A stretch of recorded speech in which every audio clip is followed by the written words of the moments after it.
I'd love to say the beginning of this story was subtle, that it built slowly, that there were nuanced warning signs, or that I misread something, made a mistake, misjudged. But that would be giving too much credit to people who never gave me any to begin with. The day my brother Ryan got the Tesla was the same day I realized my parents weren't just playing favorites, they had picked a side. Permanently. I had just moved back to our hometown of Oak Haven, Texas, after graduating from college.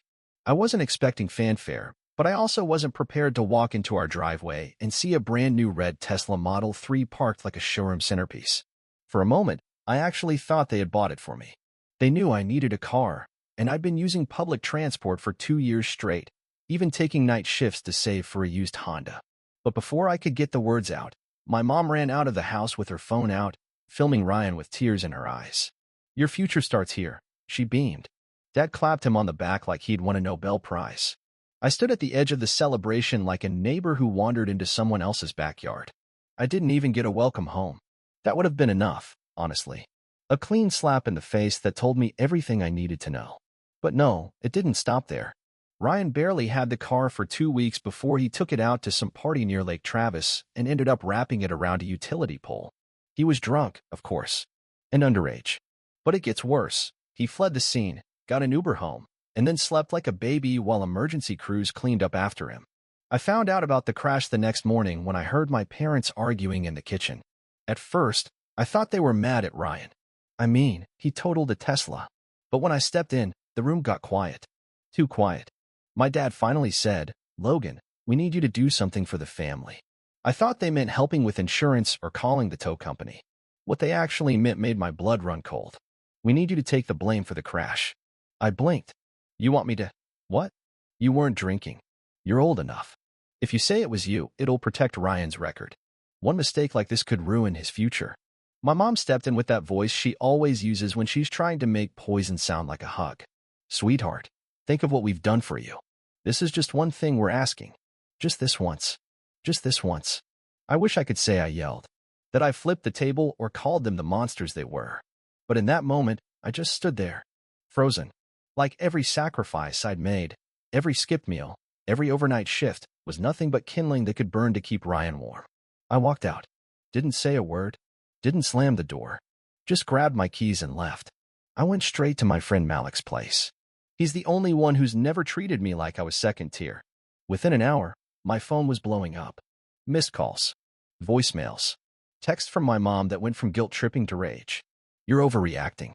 You're being selfish. You're going to destroy your brother's life." The police hadn't shown up yet, but I could see where this was headed. They wanted me to take the fall for something I didn't do because it was easier than holding Ryan accountable. And for the first time in my life, I said no. And I meant it. What came next? I couldn't have predicted, but it made the Tesla look like a warm-up act. The first night after I left home, I couldn't sleep. I wasn't scared, exactly, just disoriented. You grow up believing your family has your back, and even if you've been bruised by favoritism, even if the double standards have left scars, there's still that quiet hope that when it really matters, they'll choose what's right. That illusion cracked wide open in my parents' kitchen. Malik gave me a spare bedroom and some space to think, but the silence was oppressive. My phone buzzed constantly, texts from my mom that were so sharply manipulative they made my teeth clench. First came guilt. "Ryan is devastated. He can't stop crying. Is that what you wanted?" Then came nostalgia. "Don't forget who was there for you all these years."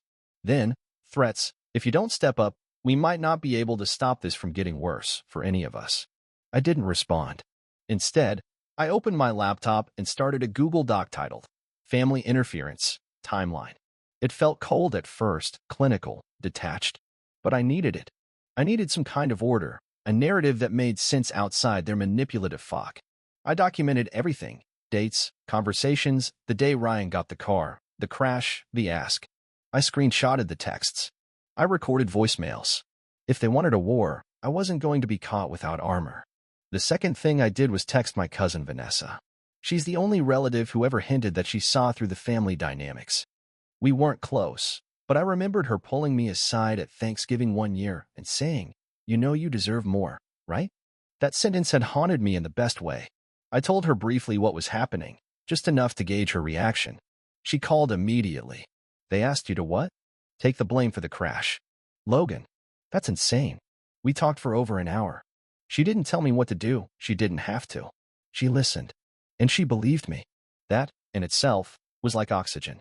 She also suggested something I hadn't considered yet, going to the police preemptively. Not to press charges, but to make a statement. To get ahead of the story. You know how families like ours work, she said. If they can turn the narrative, they will. That idea stayed with me long after we hung up. Because she was right. My parents were the type to show up crying at the precinct, talking about family confusion or a misunderstanding, while quietly twisting the truth into something unrecognizable. I could already imagine my mom's trembling voice. We just want to do the right thing. We're all so emotional. But the kicker came 2 days later, when Malik came home with news. Ryan had updated his Instagram. A picture of him in front of the wrecked Tesla captioned, "R.I.P. Baby. Not my fault, LOL." He tagged a few of his friends. One of them commented, "You're a legend for getting out of that mess." I stared at the screen like it was in another language. Not only had he not faced consequences, he was bragging about it. There was no remorse. No fear. Just entitlement dressed up as swagger. I forwarded the screenshot to Vanessa and added it to my growing document. That night, I couldn't stay quiet anymore. I started writing everything.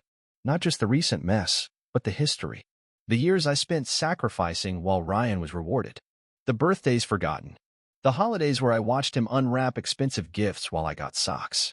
The time I dropped out of summer classes to work full-time because Dad said money was tight, right before they booked a ski trip for Ryan and his friends.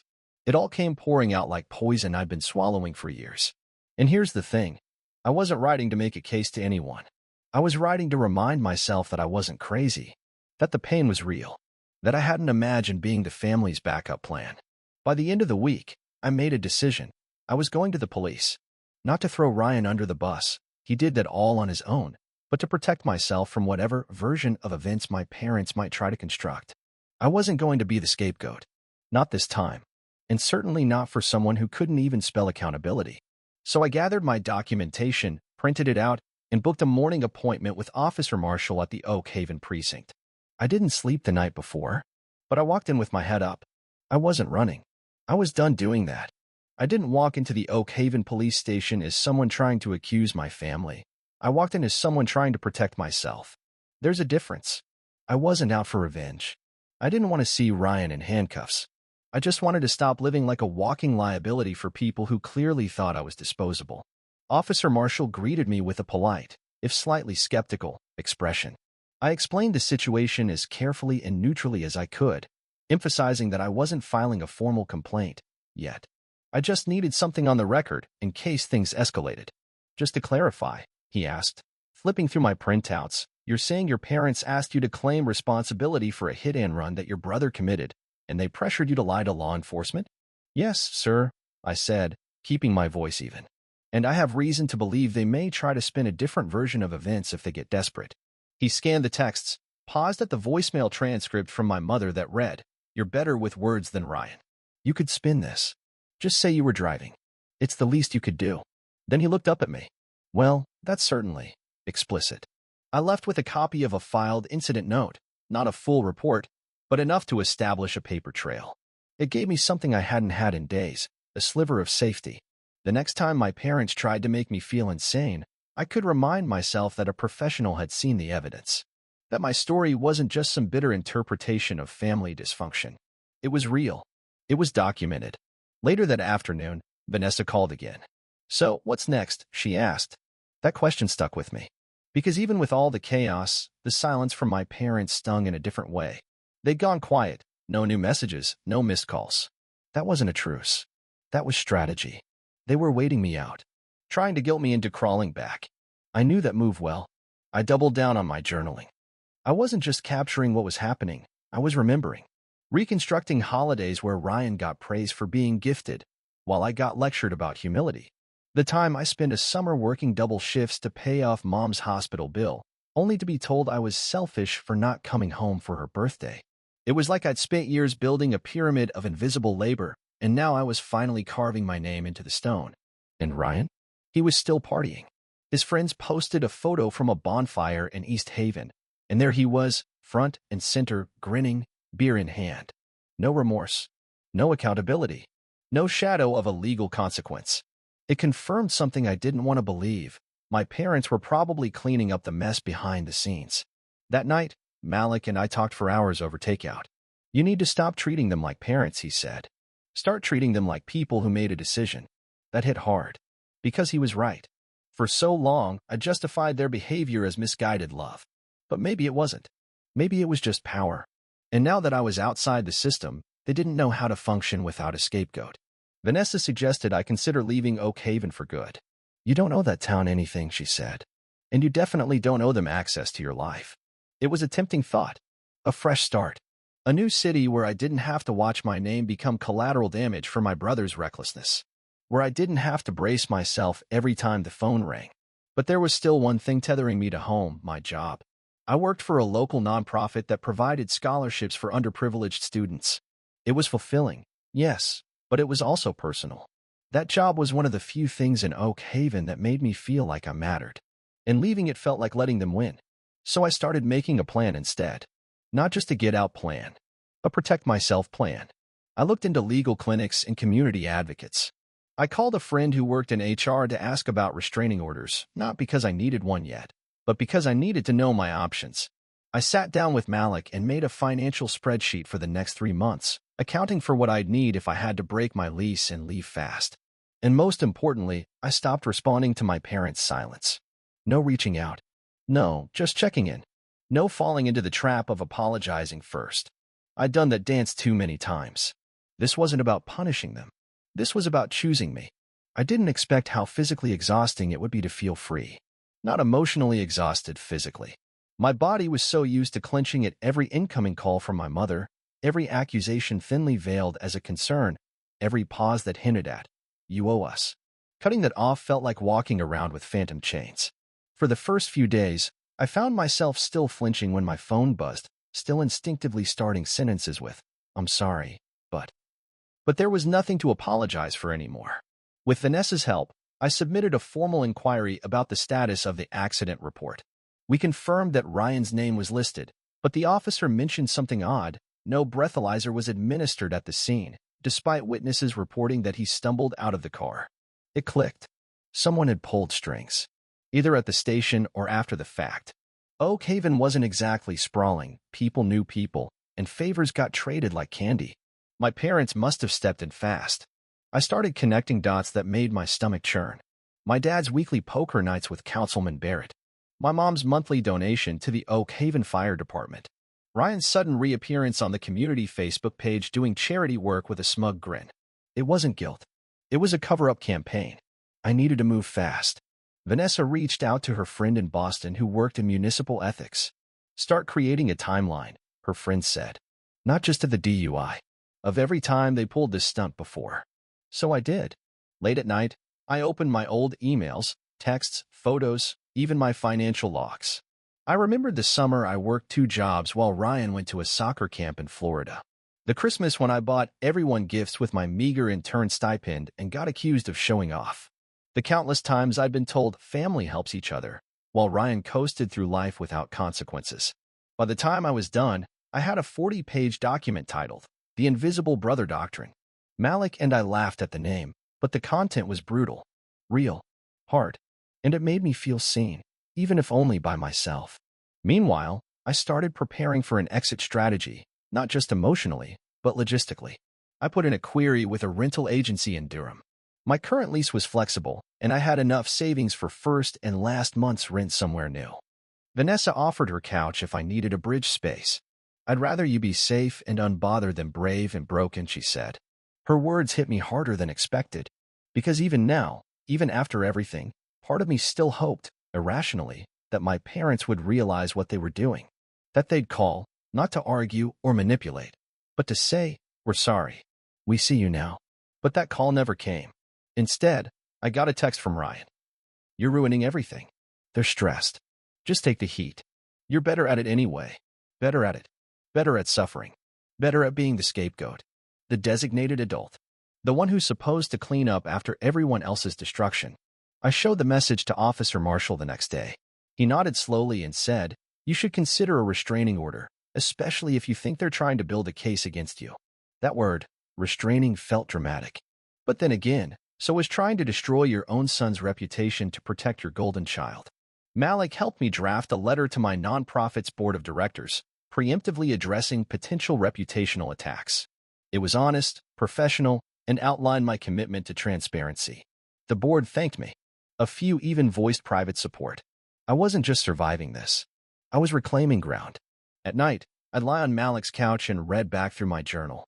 Not to re-traumatize myself, but to remind myself of the full picture.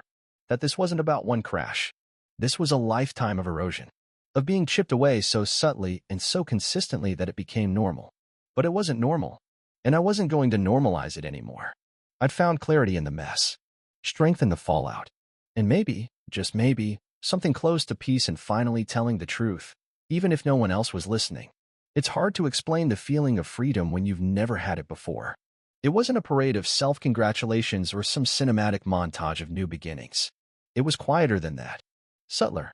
The kind of freedom that lives in deep breaths and silence not followed by shouting. The kind that sneaks up on you while standing in the checkout line at a grocery store in a neighborhood your parents never visited, knowing they wouldn't know where to find you now, even if they tried. I submitted the Invisible Brother document to Officer Marshall in full. He took one look at the file, timestamped texts, screenshots, annotated financials, and said, "This is more detailed than most formal statements we get in court." That was the point. I wasn't just defending myself. I was building a record in case anyone ever asked what happened. Because no one in my family ever would. They'd rewrite it before I could open my mouth. Meanwhile, the text from Ryan continued to eat at me, not because it scared me, but because it confirmed everything I didn't want to believe. That even now, even with their backs against the wall, he and my parents still expected me to fall on the sword. Still believed I was better at suffering. I scheduled an appointment with a lawyer. Malik referred me to Tara Dennis, a specialist in family-related harassment and reputational defense. She was direct, no nonsense, and exactly the kind of voice I needed. "This isn't just about the Tesla," she said after reviewing my materials. "It's about power. And right now, they're losing it. That's why they're escalating." She drafted a cease and desist letter that we agreed to hold in reserve. One more text, one more whisper of defamation, and it would go out formally and aggressively. That same week, I signed a lease in Raleigh. A small but cozy second-floor apartment with street parking and a view of a quiet park.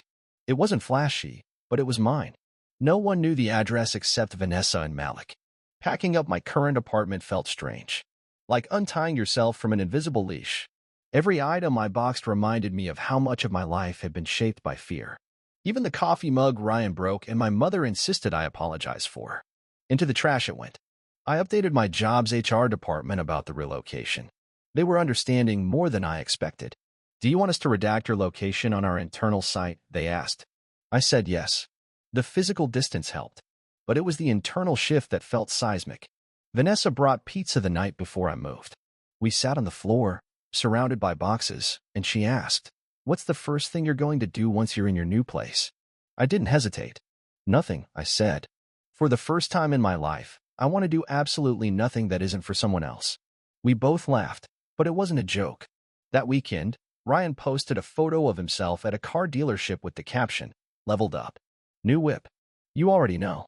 He stood in front of a glossy black replacement Tesla, likely funded by another parental bailout. I didn't feel anger. I didn't feel envy. I felt pity. And more than that, I felt distance. They were going to keep being who they were. And for the first time, I wouldn't be around to witness it, clean it up, or pretend it was okay. On Sunday, I blocked my parents' numbers. I printed the last threatening message from Ryan and gave it to Tara. I deleted the family group chat. I archived the Invisible Brother file onto a flash drive I labeled Truth Keep and placed it in a drawer in my new apartment. That night, I fell asleep to the sound of unfamiliar quiet. Not silence, but peace. No buzzing phone. No boiling guilt. Just a ceiling fan and the distant hum of cars passing outside. I didn't know what the next chapter would look like, but I knew one thing. It would be mine. The hardest part of healing isn't the pain, it's the quiet that follows. In the days after I settled into my new apartment in Raleigh, I expected to feel triumphant. Victorious, even. I had done everything right. I documented the abuse, enforced legal boundaries, and walked away with my head held high. But pride is a slow-burning emotion. And sometimes, the immediate replacement is grief. Not because I missed them, but because I had waited so long for them to become someone they would never be. I used to think emotional detachment meant turning cold. That to cut someone off, you had to be angry, unshakable, permanently bitter. But what I'm learning now is that true detachment feels more like mourning. Mourning the time lost. Mourning the illusions that held me hostage. Mourning the version of me that always bent himself into the shape of their needs. I deleted every trace of them from my devices. Photos, messages, calendar reminders of their birthdays. I even removed the contact labeled home, a word that never really belonged to me. Vanessa visited often. So did Malik. We didn't talk about them much anymore. Instead, we talked about my goals. My next big project at work. Whether I should finally get that dog I always wanted. The mundane things that slowly become a life when no one is siphoning energy from your spirit. Still, the emotional habits ran deep. I found myself flinching when my phone buzzed, expecting disaster. Or rereading old messages in my head before bed, trying to find the moment everything started unraveling. Tara, my attorney, encouraged me to start therapy again, this time not just to survive but to rebuild. I found a therapist named Dr. Kendall, who specialized in adult children of narcissistic families. In our first session, she asked me, "When you think of peace, what image comes to mind?"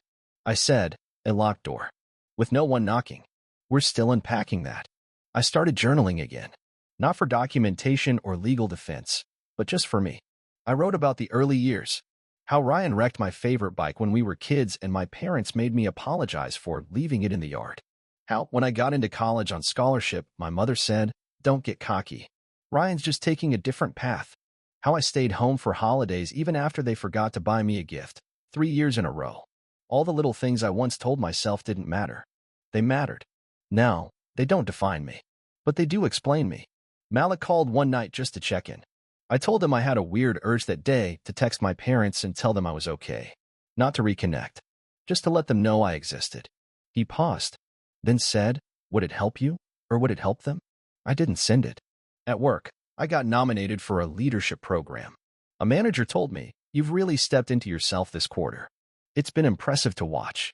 They had no idea. I thanked them and moved on, letting the compliment stand. I didn't need to explain the internal war it took to show up each day. On what would have been my parents' anniversary, I walked through a local market and saw a father letting his daughter pick out fresh bread while holding her hand. It made me cry. Not from jealousy, but because I finally understood. Love doesn't look like sacrifice without return. It looks like being seen, without asking. In my last session with Dr. Kendall before a short therapy break, she asked me how I would define forgiveness, now that I had space. I said, "Forgiveness is when I stop needing them to change in order for me to be okay." I think I'm getting close. Maybe I'll never see my parents again. Maybe Ryan will always think I betrayed him. Maybe they'll tell the story differently for the rest of their lives. That's fine, because I finally have my own version. And unlike theirs, it's true.